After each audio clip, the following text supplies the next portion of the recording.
different stuff. Just wanted to show you this as well. About me? I didn't even fight last night. Just Dana. Do you have any updates about the eye of Tom Aspinall? And is there a rematch in the works? Oh, Jesus. Don't let me talk about Tom Aspinall's eye. Apparently he's going in for a second surgery or just had it, and by surgery, I mean injections. I have no idea. Get a quote from him. God forbid I say something about it. Go ahead. We're Dana. Jeez. How close did you think you were to Here's your quote. Catching strays, aren't I? Catching strays in my own living room on a Sunday morning. Right. That's this one done. Next week. When I return, the friendly version of me won't be there anymore. The reports are out. UFC asked Tom Aspinall to vacate the title until he was ready to go. He said he'd be willing to vacate the title as long as they released him. Now, that opens the door so he can go ahead and box. This is a really weird situation. The heavyweight division is just a total shit show right now. And it's been a shit show since the John Jones coming in, not wanting to fight, the interim champion, which was Tom Aspinall at the time, and then fighting Stipe. No disrespect to Stipe, but it was just, John had something in mind, and the UFC didn't squash that. They allowed that fight to happen, and it just led into this thing where the heavyweight division's been on hold since the John Jones, what do we call it? Bottom line is, Jailton Almeida is gone. Okay, they just released him. Tom Aspinall, if he is gone, John Jones doesn't seem like he's coming back, especially not to the heavyweight division. We have a mess. We have a disaster on our hands. The heavyweight division and the 205-pound division, the light heavyweight division, both weight classes are the worst that they've ever been. And these used to be the pillars. This used to be what would carry the promotion. When the merger of Strikeforce and the UFC happened, the heavyweight had ever been. And the light heavyweight division, honestly, the UFC was built off of the light heavyweight division. This is wild to me, man. The 135, 145, 155, and 170 right now are of MMA and definitely carrying the UFC. More to come. Right, and I'm not defending Tom because I'm a friend of his, and I don't really even talk to Tom very much. We're not even friends like that. I was always an admirer of Tom's work, and I believed in his potential. A lot of people are talking shit because I get Cyril. Forget the talk about potential. Tom Aspinall is already a dominant force in the heavyweight division. And anyone who thinks this is about chasing paychecks is misunderstanding the situation. A fighter with his level of combat intelligence and explosive power doesn't beg for opportunities. He stays ready and lets his performances speak. The harsh truth is that a real champion's toughest fight isn't always inside the cage, but sometimes against the system surrounding it. And if the UFC manages this the right way, they'll recognize just how dangerous Aspinall is prepared to be when he returns. Say, whoa, never mind the fight, I can't see. And then the crowd turned on him. And then this is where a lot of people are saying that he's milking it. Okay, after the fight, they showed footage at the hospital and getting looked at by the doctors, and everyone was like, oh, you're milking it. And then I'm going to go through some of the comments on Twitter in a minute. The same kind of thing there, right? And maybe he was, right? Maybe there was a little truth to that, because I understand it, by the way, because he wants to show the world, hold on a minute, I'm the victim here. I'm the guy that got poked in the eye. I'm not the person out there that's committing the fouls. I had two fingers. You saw the real fight isn't about exploitation. It's about perception. The second you step into that space portraying yourself as a victim, trying to rewrite a narrative that feels stacked against you, you drift away from a champion's mentality. This isn't about sympathy. It's about the ruthless mindset required to win at the highest level. And if you're pushing for your release from the UFC, it's not because you're defeated, it's because you're ready to reclaim control and return on your own terms. Let's run it back. And I was dying to, because the fight was a close fight. And yeah, Tom's nose was busted up and Cyril Gane was looking really good. But as fans, is that not what we want?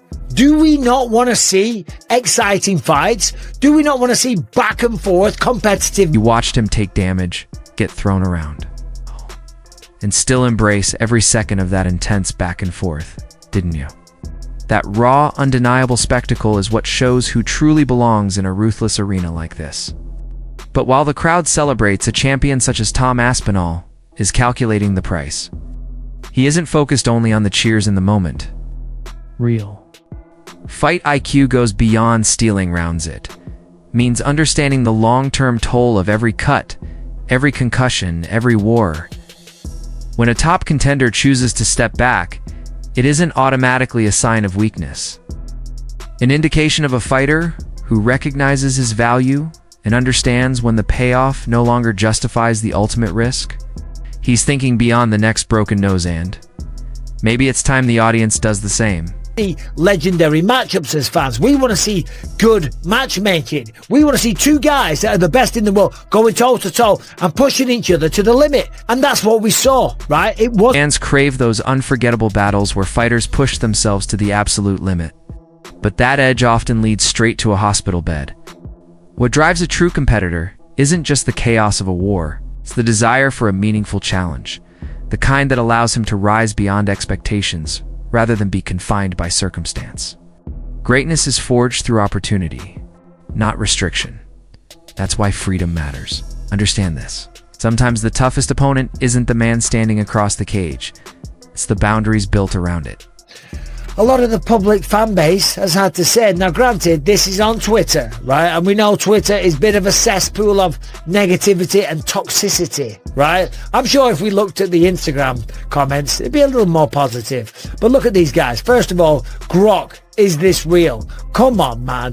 You really think the heavyweight champion of the world is out there? He's going to fake something like this? He's going to put some, like, I don't know, eye drops in his eyes and be playing a whole stunt? No, we all saw the eye pokes. We all saw the aftermath. We all saw the fallout. We all saw the appointments with the doctors. And now we're seeing 4 months later, the fact that he's had... You hear that sickening crack. You see the long, grueling months that follow the surgery, the rehabilitation, and still some people sit back and talk about setups or excuses. This isn't scripted entertainment. It's a man's livelihood, his body, his future being put on the line every second he steps into that cage. That he didn't even do. If anything, people should be more pissed at Cyril Gard, and then underneath that, Tommy's milking this shit, but hey, it is what it is. He wanted out of the UFC and got his chance. Now he'll sue for a few mil, and that will be that. And we can go on all day, we can go through it, but you get the general consensus, you know? I mean, fake, they said, right, I don't know. Listen, at the end of the day, these guys are talking out their arse. What do you mean he wanted out? This man has worked his way up. The man became the interim heavyweight champion of the world by stepping up on short notice and taking out certain... Bones can heal, but broken trust cuts deeper.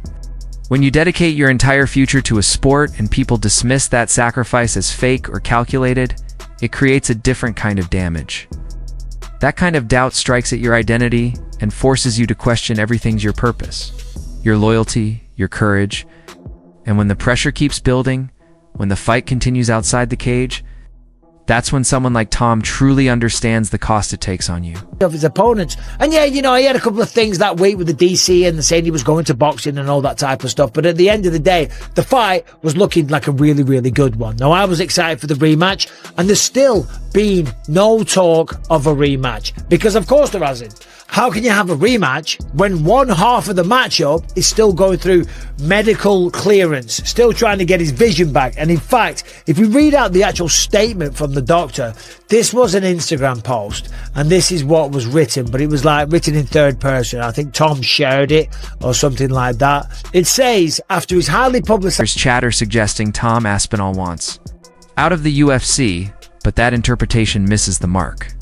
This is the same fighter who accepted a higher-risk opportunity on short notice, faced a powerhouse like Sergey Pavlovich, and seized the interim heavyweight title with authority. That isn't the profile of someone searching for an exit. The mindset of a competitor who runs toward the toughest challenge available. A contender might negotiate for position, but a champion operates on instinct and ambition, driven by the pursuit of the undisputed title. This isn't about walking away from the octagon. It's about taking full control of it. Remember that true? Champions don't look for escape routes. They look for the next fight, the next test, and ultimately, the complete prize. We've been working closely with him on his recovery. Following his operation on both eyes, we continue the journey to get Tom's vision back to fighting fitness, right? Now, let's talk about that. What is fighting fitness. Well, I know this very well. The benchmark for having fighting fitness is 20/100 vision. All you gotta get is the top letter, the big old massive one, and then the two relatively big ones underneath that. If you can read those three letters, you have 20/200 vision. I know this because I cheated the eye test many, many times to go on and have my legendary career where I did end up in the Hall of Fame and with a few belts and stuff like that, right? So I know what I'm talking about. So to get Tom's vision back to fighting fitness means he's got to have 22. It isn't about timing or negotiations. It's about a fighter dealing with real vision damage and waiting for medical clearance. When your eyesight is at risk, the conversation shifts from titles to long-term survival.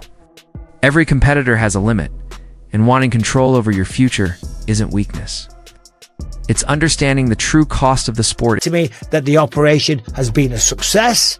So now it just is a matter of time before Tom to rest up, to heal from the surgery, and then come back and rematch Cyril Gane. But how long will that be? Because the one thing that you can't do, and I've said this in multiple other videos, you cannot rush this. When you rush back too soon, things can go wrong. When you operate on something, you weaken it. Anytime you go in there and drill or cut and slice and mess about with it, you weaken it.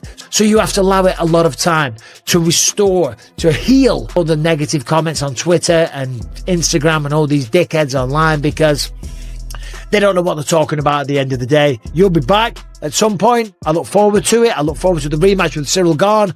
And then you'll get used to all this shit again. Everyone coming out of the woodwork and talking crap. Anyway, what do you guys think about everything that I just said? What do you think about Tom's situation? Do you think they're going to bring in an interim champion? Is it going to be Cyril Gane versus Alex Pereira, something like that? I really don't know. But what do you think? As I say, always say, let me know in the comment section and subscribe. 2,200 figure might sound like a cold statistic tied to readiness. But don't be misled by the number alone. It represents more than data, reflects the unseen strain on a fighter's body and mindset. For someone like Tom Aspinall, it isn't just about recovering his vision, it's about confronting the deeper cost of staying in the fight game. At some point, the calculation shifts from competing to understanding exactly what continuing could truly take from you.